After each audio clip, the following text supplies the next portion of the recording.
நீங்க நல்லா பாருங்க, 20 ஆண்டுகள்லயோ 10 ஆண்டுகள்லயோ நான் என்ன வரலாறு பெற்றுட்டு போறேன், நீங்க கும்பிட்ட ஞானிகள்லாம் என்ன வரலாறு பெற போறாங்கன்னு நீங்களே பாருங்க. சவாலா சொல்றேன். அவங்க என்ன வரலாறையும் என்ன செயல் வடிவத்தை, ஏன்னா எனக்கு மக்கள் வெள்ளமாக வந்து என்னை தூக்க வேண்டாம், இந்த பிரபஞ்சமே வெள்ளமாக வந்து என்னை தூக்கும். நான் என்னன்னா இந்த பிரபஞ்சத்திலிருந்து அது சொல்ற பணியை செய்யற ஒரு சராசரி இந்த பிரபஞ்சத்துடைய ஒரு சேவகன் தான். அவ்வளவுதான் என்னோட வடிவம். அதனால நான் என்னுடைய வடிவம் என்னன்னு கேட்டேன்னா, எத்தனை முறை கேட்டாலும் உண்மையா இருந்தா சொல்லுவேன். எத்தனை முறை கேட்டாலும் நீ நைட்டு என்னை எழுப்பி கேட்டாலும் சத்தியத்தோடு இருந்தா சொல்லுவேன். நீ எப்பொழுது கேட்டாலும் உன்னுடைய கால கணக்குப்படி உன்னை சுத்தம் செஞ்சுதான் நான் உருவாக்குவேன்னு சொல்லுவேன்.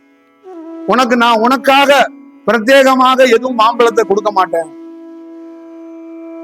கொடுக்கிற மாதிரி இருந்தாலும் சாதாரண மனிதன் வைத்த மாம்பழத்துல இருக்கிற அந்த மாம்பழத்தை தான் கொடுப்பேனே வந்து சிவன்கிட்ட இருக்கிற அந்த மாம்பழத்தை கொடுக்க மாட்டேன்.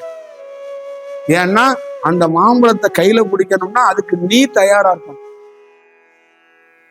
இதுதான் விஷயம். அப்ப வந்த ஞானிகள் வெட்ட வெளி எப்படி இருக்கோ அதே மாதிரி வெட்ட வெளியாவே இருந்துட்டாங்க. ஏன்னா அவங்கள பயன்படுத்திக்கணும்.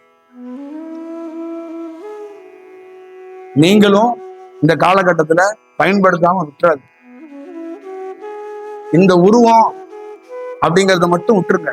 இந்த உருவம் இல்லாம உங்களை சுத்தி இருக்கிற வெட்ட வெளியே இறைவன் தான். இறைவன் எப்பொழுதும் உங்களை விட்டு போறதெல்லாம் இல்லை. உங்களோட இருக்கிற எத்தனையோ பேர் கூட பிறந்தவங்க, நண்பர்கள், தாய் தந்தை கூட உங்களை விட்டுட்டு போயிருக்கலாம். ஆனா இறைவன் என்றுமே போவதில்லை. புரியுதுங்களா? எப்பயுமே வரக்கூடியவன் இறைவன் மட்டும்தான். அதை நம்ம உணர்ந்து பார்க்க. இது கதைக்காக சொல்லல, உண்மைக்காக சொல்ல.